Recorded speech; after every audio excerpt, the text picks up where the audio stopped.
Je suis Marianne du service social et aujourd'hui je voulais vous présenter à la fois la recette du vin chaud de Noël et du Kinder Punch pour les enfants ou ceux qui ne boivent pas d'alcool. Donc pour cette recette, il vous faudra de la cannelle, des clous de girofle, des piments du Mexique, un petit peu de sucre vanillé, du vin, si vous le souhaitez mais c'est pas obligatoire, du vieux rhum. Ça c'est pour le vin chaud. Et pour le Kinder Punch, du jus de pomme. Donc on commence. On va mettre pour le vin chaud un bâtonnet de cannelle.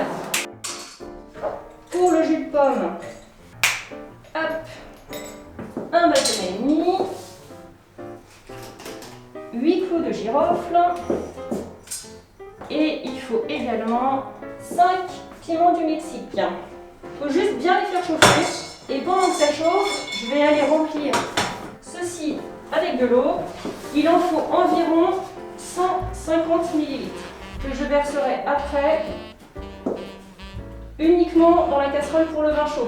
Parce qu'il faut faire un petit sirop qui n'est pas nécessaire de faire pour le jus de pomme puisqu'il y a déjà plein de sucre dedans. Une fois que c'est chaud, vous versez votre eau et on va faire la même chose avec le jus de pomme.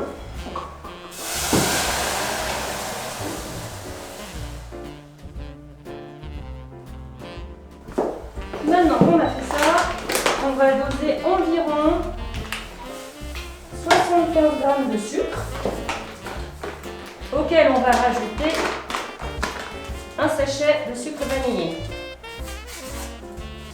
Et ça, c'est uniquement pour le vin chaud. Et donc on le rajoute dans la casserole où il y a les épices et l'eau qui attendent le sucre. Il va falloir remuer jusqu'à obtenir un petit sirop.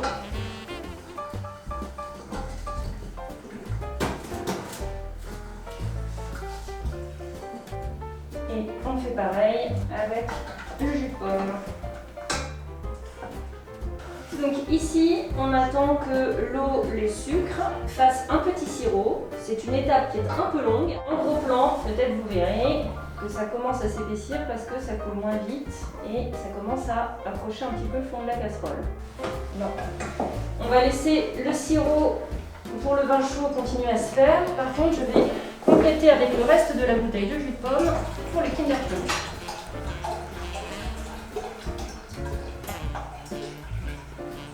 Pour le vin rouge, petite astuce, je vous conseille un vin assez fort, au minimum à 13 degrés.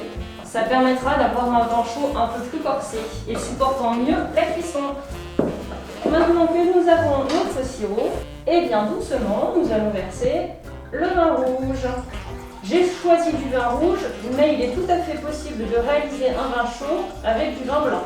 En option, moi j'avoue que j'aime bien, je mets un petit peu de vieux rhum dedans. C'est vraiment une option, il n'y a aucune obligation, mais je trouve que ça donne un bon goût. C'est pas la peine d'en mettre beaucoup, vous en mettez l'équivalent d'un bouchon à peu près. Voire peut-être un gros bouchon. Et vous le rajoutez. Il n'y a plus qu'à éplucher les clémentines. Donc dans le jus de pomme, c'est pas la peine puisque c'est déjà fruité et sucré, mais ça donne un bon petit goût dans le vin chaud. Moi je privilégie la clémentine. Après, dans certaines recettes, il y a des personnes qui mettent des zestes de citron au moment où on fait revenir les épices. Mais je trouve que c'est tellement agréable de manger des clémentines en même temps que de boire son vin que je préfère comme ça. Et voilà, il n'y a plus qu'à laisser mijoter pour que ça arrive à frémissement et surtout il ne faut pas que ça arrive à ébullition. Celui-ci, il n'est pas encore à frémissement donc on laisse. Et maintenant, tant que c'est bien chaud, on peut servir. On prend un écumoire pour retenir un petit peu les épices.